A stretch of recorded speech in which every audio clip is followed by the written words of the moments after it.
Dans le cadre des complications métaboliques, bien évidemment, la glycémie, l'obésité, l'insuline sont au premier plan. Il y a de nombreux travaux sur le sujet. Il y a des thèses qui ont été avancées les uns et les autres. Et donc, en fait, j'ai demandé à le plus jeune ici présent, Laurent Genzer, qui vient de passer, qui a d'abord tourné dans un certain nombre de services parisiens qui pratiquent la chirurgie bariatrique, qui est pas sponsorisé mais tutélisé par des équipes de nutrition et qui vient de passer un an à Londres chez Rubino, de nous exposer où on en est de ce diabète et de la chirurgie métabolique. Très bien. D'abord, bonjour à tous, je vous remercie de m'avoir invité pour parler sur ce sujet dans lequel j'ai baigné au cours de cette année. Donc tout d'abord, comme vous le savez, les maladies métaboliques sont en constante progression. Il y a des statistiques dans l'Ancet qui avaient montré qu'aujourd'hui, il y a 442 millions de patients qui sont atteints d'un diabète de type 2 avec une prévalence qui a doublé en 30 ans, avec des prévisions qui sont bien encourageantes et qu'on peut expliquer au moins en partie par la progression du surpoids et de l'obésité dans la population, aussi bien chez les enfants mais également chez les adultes. Car comme vous le savez, l'obésité et le surpoids sont directement responsables de nombreuses pathologies métaboliques ou non métaboliques. Et on sait qu'aujourd'hui, l'obésité est responsable d'environ 40 à 80% des cas de diabète de type 2 et l'ensemble de ces facteurs de risque concourent à une mortalité accrue et ce qui s'observe dès le stade du surpoids. Donc comme vous le savez, le surpoids et l'obésité, c'est une prise en charge qui est globale et multidisciplinaire. Et chez les patients qui ont un IMC qui est supérieur à 40, donc une obésité morbide ou une obésité sévère entre 35 et 40 kg par mètre carré avec présence d'au moins une comorbidité susceptible de s'améliorer avec l'amaigrissement, on peut proposer, si on est en échec d'une prise en charge médicale bien menée au cours des 6 à 12 derniers mois, on peut proposer une chirurgie bariatrique avec 4 interventions qui sont recommandées. Classiquement, on dit qu'il y a 2 interventions qui sont plutôt restrictives, l'anneau et la gastrectomie longitudinale, la sleeve, et 2 interventions qui associent une restriction et une malabsorption, le bypass et la dérivation bilo-pancréatique avec switch duodénal. Et aujourd'hui, on sait que la chirurgie bariatrique, c'est le traitement de référence de l'obésité sévère, parce qu'elle permet d'obtenir une perte de poids qui est importante et durable au fil du temps, au-delà de 20 ans également. Mais on sait également qu'elle a des bénéfices sur le diabète de type 2. Et ça, c'est des bénéfices qu'on rapporte aujourd'hui comme quelque chose qui est assez récent, mais finalement, lorsqu'on prend l'histoire de la chirurgie digestive, on se rend compte qu'il y a de nombreuses interventions qui étaient associées à des améliorations spectaculaires de la glycémie en post-chirurgical. Donc, la première description, c'est en 1925, c'était Layton, qui était un chirurgien digestif, qui avait montré qu'après une entrectomie pour ulcère, il y avait une diminution de la glycosurie nocturne, c'était le seul signe qui était disponible, accessible à cette époque. Et puis, au cours des années 40, après gastrectomie, que ce soit des Billroth 1 ou des Billroth 2, on observait une amélioration de la glycémie en post-prandial qu'on rapportait comme étant un effet secondaire des gastrectomies. Après, il y a eu les premières interventions de chirurgie digestive, comme les bypass jéjuno-iléaux, au cours desquels on observait également une amélioration spectaculaire de la glycémie qu'on décrivait comme étant un bénéfice accessoire de la chirurgie bariatrique. Même dans la série de Scopinaro, finalement, l'amélioration de la glycémie, c'est une petite ligne dans le tableau 4 du papier, sans que ce soit rapporté dans les résultats, ni même discuté. Et finalement, il faudra attendre 1995 pour que Walter Poriz démontre en fait qu'il y avait cette amélioration précoce de la glycémie après bypass en Y, indépendamment de la perte de poids, et dès le post-opératoire immédiat, avec une diminution spectaculaire de la glycémie et des besoins d'insuline, et des consommations d'insuline après la chirurgie. Cela a ouvert la voie à de nombreux travaux de recherche translationnelle qui ont permis de mettre en évidence les mécanismes d'action de cette intervention, les mécanismes d'action précoce de cette intervention, que ce soit les modifications des entérohormones, les modifications du métabolisme du glucose intestinal, la perte de poids, les modifications du microbiote, des acides biliaires et également d'autres mécanismes. Et lorsque vous regardez tous ces mécanismes, donc plus d'une dizaine, c'est pas exhaustif, la majorité de ces mécanismes impliquent l'intestin, ce qui montre bien que finalement, l'intestin pourrait être une cible thérapeutique potentielle pour traiter le diabète de type 2. Concernant les autres interventions, finalement, il y a assez peu de littérature là-dessus et il n'y a pas tellement de consensus avec un niveau de preuve assez faible. Donc, quels sont les résultats de la chirurgie bariatrique dans le diabète de type 2 ? Une méta-analyse récente a repris tous les essais randomisés contrôlés qui ont comparé chirurgie versus traitement médical, qui sont parus entre 2008 et 2007, donc ça fait 15 études randomisées contrôlées, incluant des patients qui avaient aussi bien une obésité sévère qu'un surpoids. Et lorsque vous classez en fait ces différentes études par IMC croissant, donc de haut en bas, avec en fonction du critère de l'objectif principal, et bien vous voyez que finalement la chirurgie est toujours plus efficace que le traitement médical maximal pour atteindre cet objectif principal, et ce, aussi bien chez les patients qui ont une obésité sévère que les patients qui sont soit en surpoids, soit obèses de grade 1. Donc une efficacité indépendante de l'IMC initial. Et ces bénéfices, on les a observés également en dehors de ces 15 études randomisées contrôlées. Ça, c'était la méta-analyse de Gertrude Milgrom qui avait inclus plus de 94 000 patients obèses, diabétiques et non diabétiques.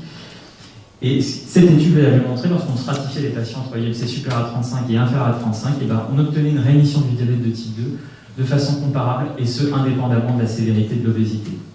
Maintenant, est-ce que ces bénéfices ils sont durables au fil du temps? Donc lorsqu'on prend nos 15 études randomisées et qu'on les classe maintenant en fonction du point d'évaluation, donc de 6 mois à 5 ans, et vous voyez que finalement l'objectif principal il était atteint aussi bien à 6 mois qu'à 5 ans, ce qui montre bien qu'on obtient une amélioration de la glycémie aussi bien de façon précoce que durable. Ensuite, lorsqu'on prenait les groupes chirurgicaux et qu'on regardait uniquement les études pour lesquelles on avait une hémoglobine glyquée avant traitement et après traitement dans le bras chirurgie, on se rend compte que finalement dans la majorité des études, on arrivait à obtenir une hémoglobine glyquée autour de 6%, donc avec un très très bon équilibre glycémique, et ce, indépendamment de l'hémoglobine glyquée initiale. Donc finalement, le contrôle glycémique initial impacte assez peu sur le résultat final. Ensuite, lorsqu'on s'intéresse à la rémission, donc la rémission, c'est l'absence, on se met à un an de la chirurgie et on regarde est-ce que les patients prennent des traitements et quelle est leur glycémie. Et en fait, la rémission partielle, c'est une hémoglobine glyquée inférieure à 6,5% avec une glycémie entre 5,6 et 6,9, ça c'est la rémission partielle sans traitement, et la rémission complète, c'est une glycémie AG inférieure à 5,6 mmol et une hémoglobine glyquée inférieure à 6%. Et lorsqu'on reprend parmi ces études randomisées, on voit qu'il n'y a que 6 études en fait, qui ont évalué la rémission selon ces critères-là, et on voit que lorsqu'on compare chirurgie à traitement médical, on voit que ce soit à 12 mois ou à 60 mois, la chirurgie fait toujours mieux que le traitement médical pour obtenir cette rémission, qu'elle soit partielle ou complète. Ensuite, quels sont les patients qui sont les plus à risque de ne pas avoir cette rémission du diabète? Ça a été assez bien identifié et assez bien documenté. En résumé, ce sont les patients qui ont un diabète de type 2 qui évolue depuis très longtemps et qui est mal équilibré. Donc, dans l'étude de Philippe Schauer, c'était finalement les patients qui avaient un diabète qui évoluait depuis plus de 8 ans, qui étaient sous insuline et qui avaient un mauvais contrôle glycémique. D'autres facteurs ont été identifiés, comme l'âge et le nombre de traitements, ce qui a permis d'établir des scores de prédiction de la rémission du diabète qui sont valables dans certaines cohortes et qui sont en cours de validation pour la population générale de patients diabétiques de type 2. Certes, il y a une rémission du diabète, comme vous l'avez vu, entre 33 et 95%, mais ce n'est pas magique. Et on voit bien qu'à 5 ans, dans la seule étude randomisée qu'il avait évaluée, on voit bien qu'à 5 ans, il y avait 33% des patients qui avaient été opérés d'un rond en IRA gastrique bypass qui étaient en rémission, versus 27% en groupe dérivation bilioppancréatique. C'est ce qu'on avait vu également dans les études observationnelles de cohorte, l'étude suédoise, où finalement il y avait 72% qui étaient en rémission à 2 ans, et avec seulement à 15 ans, 30% des patients qui étaient encore qui étaient en rémission, donc une récidive, un relapse du diabète dans 50% des cas. Certes, il y a un relapse qui est défini par soit le patient va reprendre un traitement, soit l'hémoglobine glyquée va remonter au-dessus du seuil qui avait été défini, soit une glycémie qui va être augmentée, mais ça ne veut pas dire que le diabète n'est pas contrôlé. Et ce qu'on voit, c'est que finalement, certes, il y a une réascension de l'hémoglobine glyquée, mais comme vous pouvez le voir, que ce soit à 3 ans, à 5 ans, à 6 ans, voire même à 20 ans, avec une diminution significative de l'incidence des complications vasculaires, on obtient quand même un contrôle glycémique à long terme chez les patients diabétiques. Maintenant, lorsqu'on s'intéresse en général à la population de patients obèses opérés, en termes de mortalité, on voit que dans la cohorte de patients obèses opérés dans l'étude suédoise, la SES Study, on voyait qu'à 16 ans, il y avait une diminution significative de la mortalité, moins 30% par rapport aux patients qui n'avaient pas été opérés d'une chirurgie bariatrique, avec un décalage des courbes et une différence significative à partir de la 6e année post-opératoire. On sait que l'obésité, c'est un facteur indépendant de cancer et que ça permettait, cette diminution de la mortalité, elle est liée à la diminution de l'incidence cumulée des cancers. Mais on sait également que c'est lié aussi à une diminution de la survenue des événements cardiovasculaires majeurs. Et dans cette population, qui incluait aussi bien des patients obèses non diabétiques que diabétiques, la survenue de ces événements cardiovasculaires était directement corrélée à l'insulinorésistance des patients. Et ce que Francesco Rubino a montré dans son Lancet qui était paru l'année dernière, dans cette étude randomisée, c'est que finalement, le bypass en Y et la dérivation biopancréatique permettaient de diminuer de façon significative à 5 ans, on n'a pas de données au-delà, le risque cardiovasculaire des patients selon le score de Framingham avec une moindre consommation de médicaments cardiovasculaires. Ensuite, la question qu'on peut se poser, certes la chirurgie c'est plus efficace que le traitement médical, mais finalement quelle est la meilleure intervention qu'on peut proposer aux patients diabétiques de type 2? Juste pour vous faire un parallèle, concernant juste la chirurgie bariatrique et quel type d'intervention on peut proposer à nos patients, c'était Colquitt qui l'avait fait dans sa méta-analyse de la Cochrane.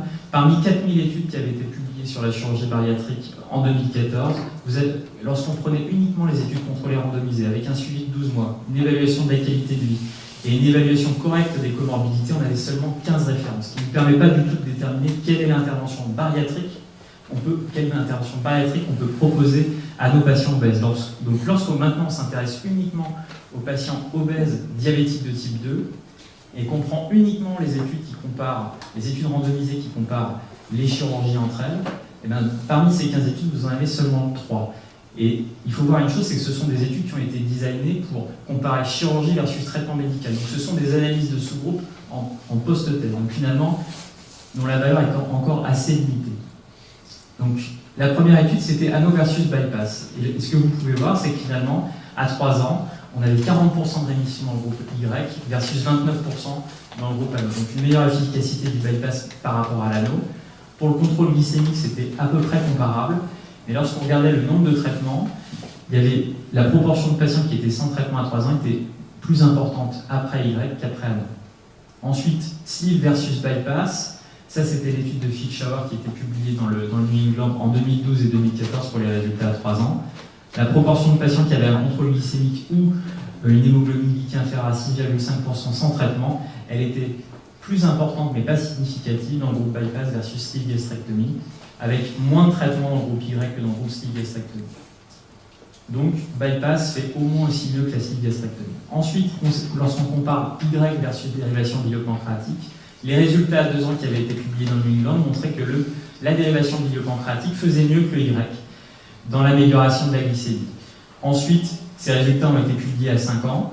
La dérivation biliopancréatique reste toujours plus efficace que le bypass en Y, avec moins de récidives dans le groupe dérivation biliopancréatique. Mais là, comme je vous le montrais précédemment, même si ces patients récidivent, la proportion de patients qui sont sans traitement reste quand même très intéressante. 79% des patients sans traitement, diabétiques sans traitement à 5 ans versus 95% dans le groupe dérivation biliopancréatique.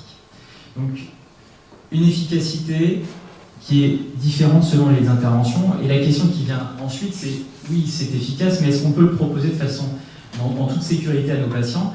Ça, c'est uniquement la morbidité des différentes interventions en chirurgie bariatrique. Aujourd'hui, dans les différentes séries, finalement, on a une mortalité pour toute intervention confondue qui est de 0,08% et une morbidité globale qui est de 17% avec un taux de réopération de 7%. Qui est comparable aujourd'hui entre la sleeve et le bypass, quand on s'intéresse uniquement à la morbidité chirurgicale, mais lorsqu'on s'intéresse uniquement à des programmes spécifiques de chirurgie métabolique qui ciblent avec une filière de soins bien identifiée, telle que Francesco Rubino l'a fait ou telle que l'a fait la Cleveland Clinic, et bien, comme vous pouvez le voir, 6% de morbidité mineure, 1% de morbidité majeure, 1% de réopération. Et lorsqu'on s'intéressait uniquement à ce groupe de 1300 patients qui avaient été opérés avec un IMC entre 25 et 35, on avait une morbidité majeure qui était de 0,7%. Donc finalement, c'est une sécurité de ce type de chirurgie dans des structures et des filières de soins adaptées. Ensuite, est-ce que c'est, entre guillemets, rentable d'opérer ces patients? Est-ce qu'il existe un bénéfice médico-économique à les opérer par rapport à un traitement médical? À 15 ans, les patients diabétiques qui ont été opérés, on a un bénéfice économique sur les traitements, pas sur les hospitalisations, pas sur les soins externes, mais en termes de coûts totaux, La seule catégorie de patients opérés qui avait ce bénéfice, c'était les patients diabétiques, mais cette différence n'était pas significative. Et lorsqu'on faisait une analyse coût-efficacité, ajustée sur la qualité de vie, finalement, le coût de cette année de qualité de vie gagnée par rapport au traitement médical, elle était inférieure à 50 000 $, ce qui signifie que finalement, c'est coût efficace d'opérer les patients diabétiques. Donc finalement, vous l'avez vu, on a un niveau de preuve suffisant aujourd'hui avec des études translationnelles qui montrent l'efficacité de la chirurgie et surtout comment ça marche. On a 15 essais randomisés qui montrent que ça marche chez les patients diabétiques, même si tous les patients diabétiques n'ont pas les mêmes résultats.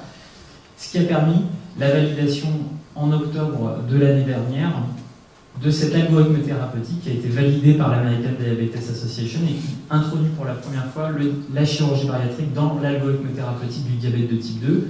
Certes, la chirurgie bariatrique reste toujours indiquée chez les patients obèses sévères et morbides, mais pour la première fois, on peut proposer la chirurgie bariatrique chez les patients qui ont une obésité avec un IMC compris entre 30 et 35, avec un faible contrôle glycémique. Vous l'avez vu, le diabète de type 2, c'est une maladie complexe en constante progression. On a montré que l'intestin permettait de réguler le métabolisme glucidique, donc c'est une cible. On a montré que c'était efficace dans 15 essais randomisés contrôlés, que ça permettait de diminuer le risque cardiovasculaire, avec des bénéfices qui sont précoces, durables et indépendants de la perte de poids, de l'IMC initial et de l'hémoglobine glyquée, donc du contrôle glycémique initial. On peut proposer la chirurgie bariatrique chez les IMC entre 30 et 35, mais ceci reste à valider par les recommandations nationales. Et on a bien sûr la nécessité de réaliser ce type de chirurgie dans des structures dédiées. La seule limite, c'est qu'aujourd'hui, il n'y a pas de recommandation nationale, donc pas de remboursement. On n'a pas de résultat au-delà de 5 ans. Comme vous l'avez vu, c'est encore difficile de standardiser les résultats parce que tout le monde n'utilise pas la même définition pour la rémission.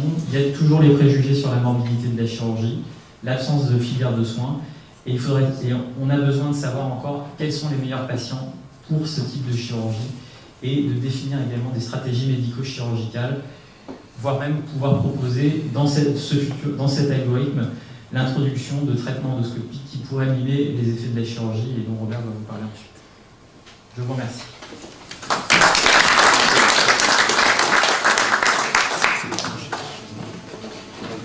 Merci Laurent-Joseph.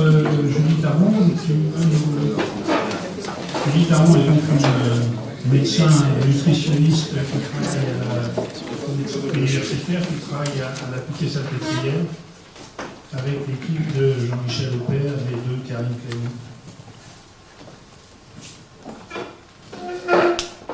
On a la chance de se connaître depuis une vingtaine d'années, nous avons travaillé ensemble. Mais pas Julie, pas Je vous remercie pour cette invitation. Donc moi, c'est assez bref, on va rester sur 5 minutes et ouvrir les questions. Donc je vais répéter des choses qui ont été déjà dites, mais certes, le diabète est bien résolu après la chirurgie, mais je pense qu'il faut regarder les perspectives un peu plus générales. Donc ce qu'on voit ici, c'est qu'il y a une augmentation dans le monde du nombre d'interventions. La France se situe 3e pays en termes de nombre d'interventions de chirurgie bariatrique, alors qu'on n'a pas forcément la prévalence la plus importante. Et comme Laurent vient de nous le montrer, les recommandations internationales de l'IDF suggèrent maintenant suggèrent de mettre dans l'algorithme de traitement du diabète la chirurgie bariatrique ou métabolique en rouge, et même d'ouvrir en vert ici chez des patients qui sont moins obèses. Donc ces deux choses nous laissent supposer qu'il y aura une augmentation encore plus drastique du nombre d'interventions dans le futur. Donc la question qui se pose, c'est est-ce qu'il faut opérer vraiment tous les patients diabétiques ou est-ce qu'il faudrait peut-être les sélectionner selon le niveau de résultat? Alors est-ce qu'on obtient les mêmes résultats pour tous les patients diabétiques de type 2 en termes de réduction de poids, en termes de rémission du diabète, d'amélioration du contrôle glycémique? Et puis d'autres questions auxquelles je pense qu'il n'y a pas encore assez de données dans la littérature, c'est l'amélioration des complications spécifiques du diabète qui sont les microangiopathies, la macroangiopathies. Est-ce que ça régresse ou est-ce que ça se stabilise? Donc on a vu cette courbe tout à l'heure, donc avec un suivi de 20 ans. Ce qu'il faut avoir quand même en tête, c'est que le suivi à 20 ans des patients bypass, c'est déjà peu de personnes. Ce qu'on voit, c'est qu'il y a des écarts types importants, donc une grande variabilité interindividuelle. individuelle. Et puis il y a cette étude assez jolie qui regardait sur 3 ans l'évolution pondérale des patients et qui les clusterisait selon le niveau de réponse. Ce qu'on voit, c'est qu'il y a quand même 25% des patients qui sont des mauvais répondeurs, donc soit ils perdent beaucoup moins que les autres, soit ils reprennent quasiment la totalité du poids. Et finalement, dans les facteurs associés à cette reprise de poids, il y a des facteurs cliniques clairs qui étaient l'âge, l'augmentation de l'âge, le fait d'être diabétique et d'avoir d'autres complications métaboliques comme le diabète. Donc ça, c'était dans le bypass. Et on a travaillé dans le service, c'est des données qu'on vient d'acquérir, hein, pour regarder dans la sleeve ce qui se passait. Donc on avait une 150aine de patients, diabétiques ou non diabétiques, donc les diabétiques sont en blanc. Et vous voyez, quand on les regarde à 1 an, la perte de poids est inférieure chez les patients diabétiques, avec non seulement une perte de poids moindre, mais une amélioration de la composition corporelle qui est moindre aussi, avec moins de perte de masse perte de masse grasse, et une réduction moindre aussi de l'obésité androïde, qui est finalement le facteur pathologique en lien avec le diabète. Si on regarde l'évolution un peu plus long terme de ces patients, c'est-à-dire jusqu'à 4 ans pour les patients qu'on avait, encore une fois, on a une attrition assez importante de monde, mais le résultat qui était moins bon initialement, il se maintient un petit peu sur le long terme. Donc finalement, ces deux sujets montrent que les diabétiques bénéficient certes de la chirurgie, mais peut-être un peu moins bien en termes de réduction de poids que les non-diabétiques. L'autre question, c'est la rémission du diabète. Est-ce que ça survient chez tout le monde? On a entendu des données larges, donc je vais pas revenir là-dessus.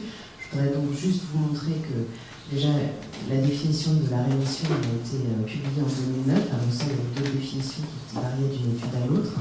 Les taux de rémission évoluent entre 40 et 60%. Les nouvelles définitions plus drastiques, donc finalement on n'est que à 40% avec le bypass dans la première année. Et si on regarde les petites études qui étaient quand même de faibles effectifs sur la rémission plus long terme, ce qu'on voit, c'est qu'il y a une réduction plus importante encore du nombre de patients en rémission à 5 ans, ou donc une récidive du diabète à plus long terme.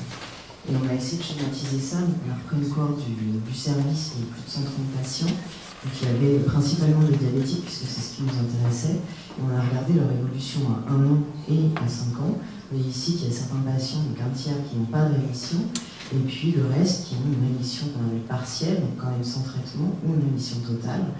Et ce que vous voyez, c'est qu'entre 1 et 5 ans, en fait, il y a une récidive dans quasiment 50% des cas des patients qui étaient initialement en rémission partielle. Donc finalement, ce qu'il faut aujourd'hui, je pense, c'est obtenir des prédicteurs de réponse plus long terme. Donc, comme Laurent l'a expliqué, on sait qu'il y a plein de critères cliniques qui sont connus. En effet, plus le diabète est précoce, donc une courte durée d'évolution, un jeune âge, une hémoglobine glycée relativement objectif, pas de complications, mais surtout pas de traitement d'insuline. On sait aussi que les résultats post-chirurgie influencent la rémission, en particulier la perte de poids, donc c'est quand même important à prendre en compte.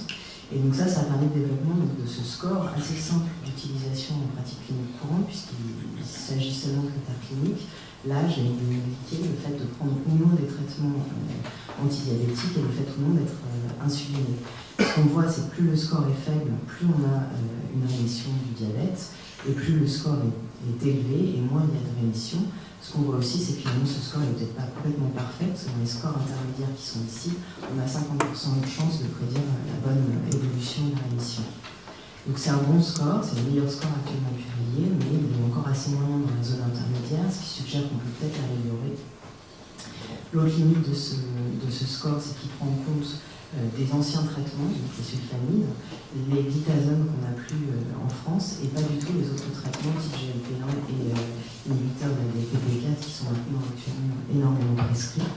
Et puis l'autre limite de ce score, c'est qu'il commence à y avoir des données sur l'utilisation de ce score dans la rémission long terme, et les auteurs suggèrent que ça ne prédit pas très bien la rémission à long terme, parce que précisément la durée d'évolution du diabète ne fait pas partie de ce score.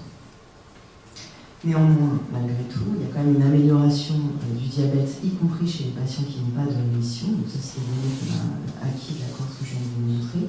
Donc les patients qui n'avaient pas de rémission, on voit ici le nombre de traitements avant l'intervention. Près de 40% des patients qui avaient plus de 3 traitements avant l'intervention. On voit quand même qu'il y a une nette amélioration avec une réduction des traitements de chirurgie à 1 an, avec aussi une amélioration de l'hémoglobine glycée. relativement importante de patients qui restent avec 2 ou 3 traitements 1 an après la chirurgie. Et l'autre chose, c'est que, donc ça c'est une cohorte israélienne, il y avait près de 2000 patients qui comparaient anneau, bypass et bypass. Ce qu'on voit, c'est la réduction ici de l'hémoglobine glyquée à 1 an, 2 ans et 5 ans. Ce que vous voyez, c'est qu'il y a quand même une réduction de cette amélioration de l'hémoglobine glyquée avec le temps. Donc une réduction des bénéfices. Donc finalement, je trouve que pour la plupart des patients, il y a une amélioration du diabète et il faut sans doute aller à la chirurgie, mais il y a encore beaucoup d'interrogations. Peu de données sur l'évolution, par exemple, de la rétinopathie. Dans les recommandations sur la définition de la résolution, les auteurs ont discuté même de poursuivre ou non la surveillance du fondeuil systématique chez les patients qui ont eu une rémission. Qu'en est-il de l'artériopathie? Est-ce qu'elle continue d'évoluer pour son propre compte? Les éléments cardiovasculaires chez les patients de type 2, on a les études que l'on nous a montrées, mais c'était des obèses en général, il n'y avait pas forcément une analyse chez les patients diabétiques précisément. Donc en conclusion et perspective, c'est efficace, le traitement et l'équilibre du diabète. Et il y a pas une variabilité interindividuelle qui suggère qu'il faut utiliser des scores de prédiction et peut-être même les améliorer. Et puis la question est de savoir si finalement les patients qui récidivent, est-ce qu'ils ont un bénéfice long terme de cette amélioration glycémique transitoire. Donc c'est très efficace pour les patients qui sont diabétiques jeunes et peu compliqués. Mais encore une fois, il y a une variabilité interindividuelle. Et est-ce que les patients tirent le même bénéfice de ces chirurgies? Ça reste encore à démontrer. Et puis ce qui manque peut-être aujourd'hui, c'est que finalement ces molécules comme le GLP-1 induisent la réduction de poids, l'amélioration du diabète. Et il n'y a pas encore vraiment d'études comparatives de ces 2 traitements qui permettraient quand même de proposer certaines choses pour des patients qu'on aurait mieux caractérisés. Donc il faut, je pense, lancer des études prospectives pour répondre à ces questions. Voilà. Merci.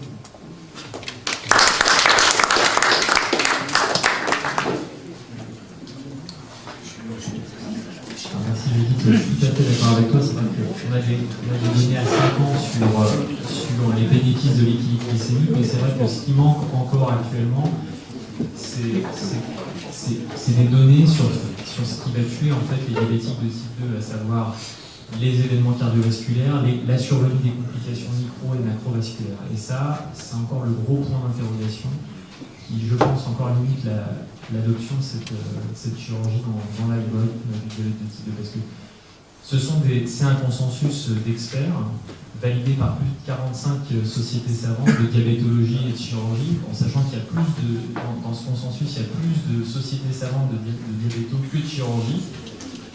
Mais c'est un consensus, donc finalement, et ce n'est pas encore adopté par des guidelines nationales, et donc du coup, ce n'est pas encore recommandé. Donc, une question sur le César.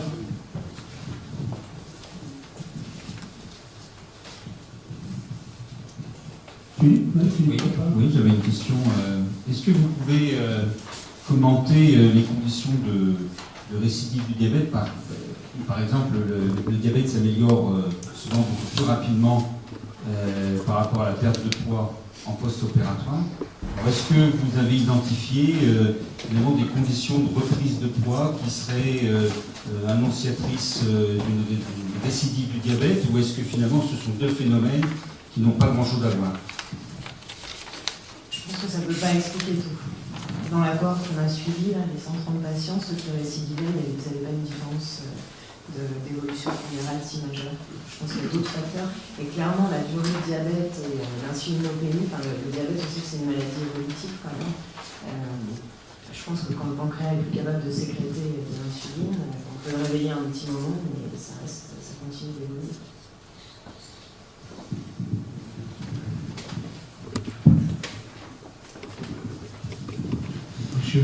J'ai cru comprendre que parmi les interventions qui corrigeaient le diabète, il y avait l'intervention de Scopina. C'est une vieille opération qui date des années 70. Mais à l'époque, on l'accusait d'entraîner des perturbations métaboliques importantes. J'ai cru comprendre qu'apparemment, actuellement, ce n'est pas un problème.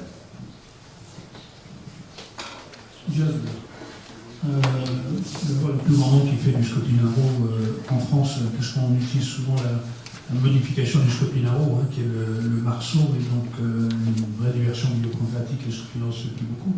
Puis le Scopinaro, par exemple en France, il y a 200 opérations de ce type par an en France sur les 50 000. C'est pas beaucoup.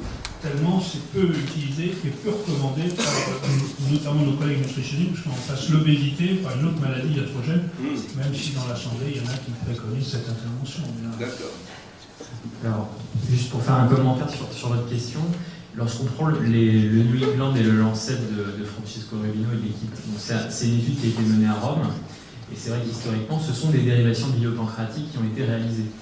Et c'est vrai que ce sont des dérivations biopancréatiques qui ont été réalisées. On voit bien que les résultats sur le poids et sur les comorbidités sont très bons, mais c'était des patients aussi qui bénéficiaient d'un suivi qui était excellent. Donc en fait, c'est aussi essentiellement dépendant de la qualité du suivi des patients pour cette chirurgie. C'est une intervention dangereuse, potentiellement dangereuse, absent de suivi. Moi j'ai une question sur le moment de la chirurgie autour du diabète. Donc vous avez dit il faut faire.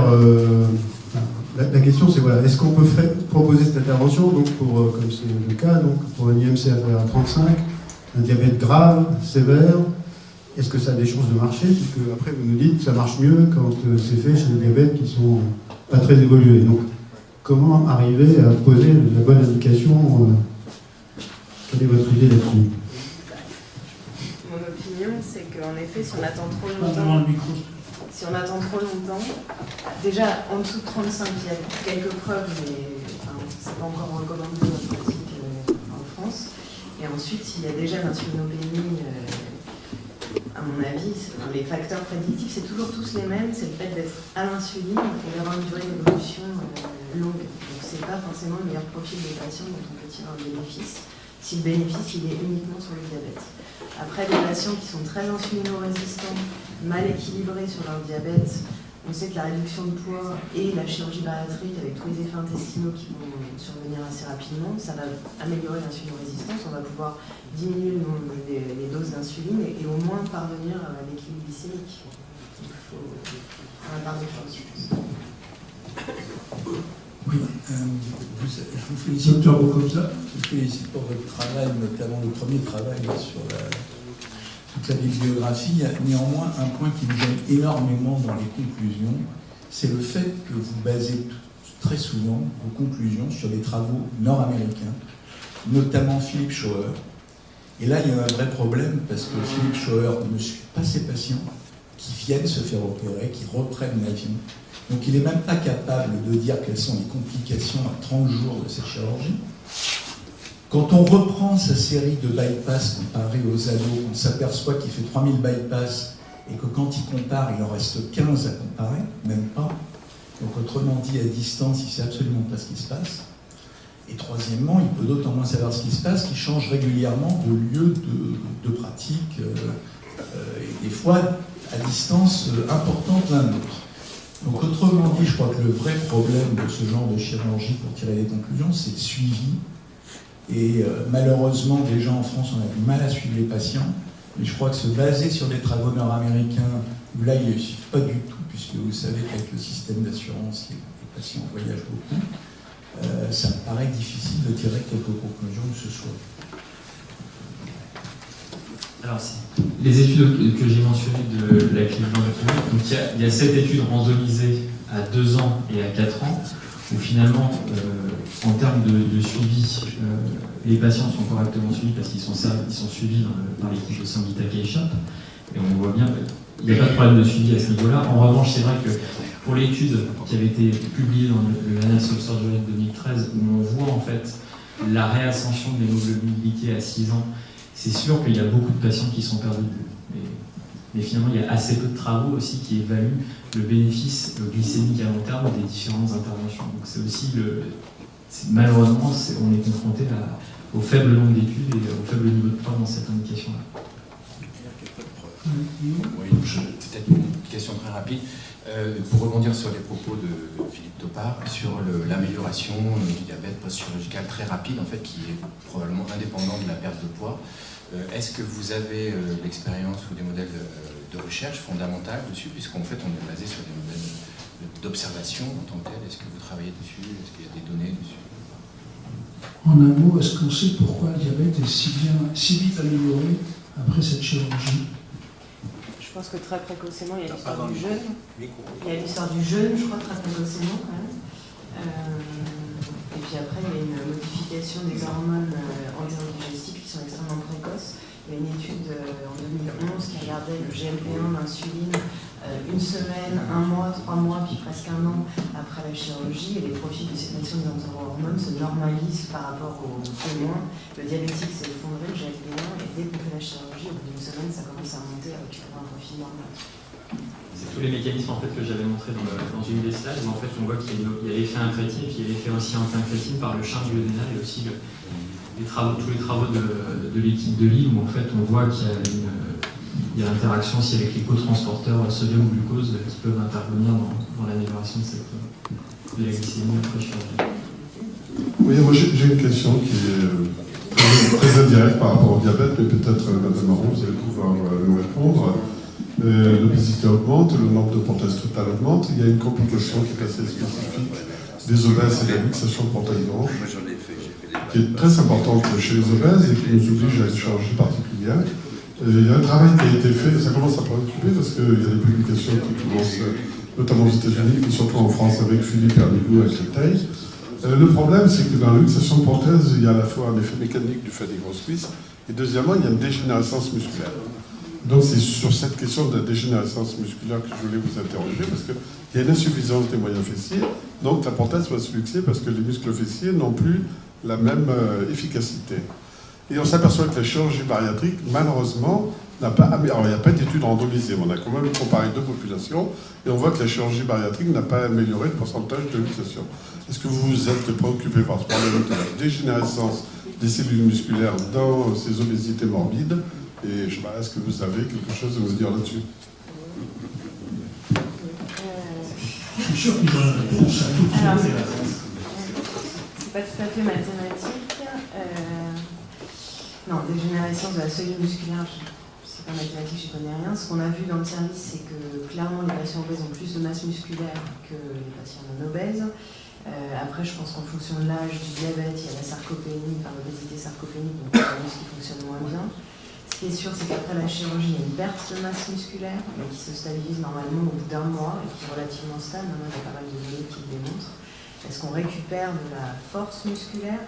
Il y a Jean-Michel Aubert qui a monté un protocole de randomisé, chirurgie standard, protéines et protéines plus chirurgie pour voir s'il y a une efficacité sur les muscles. Donc on attend les résultats.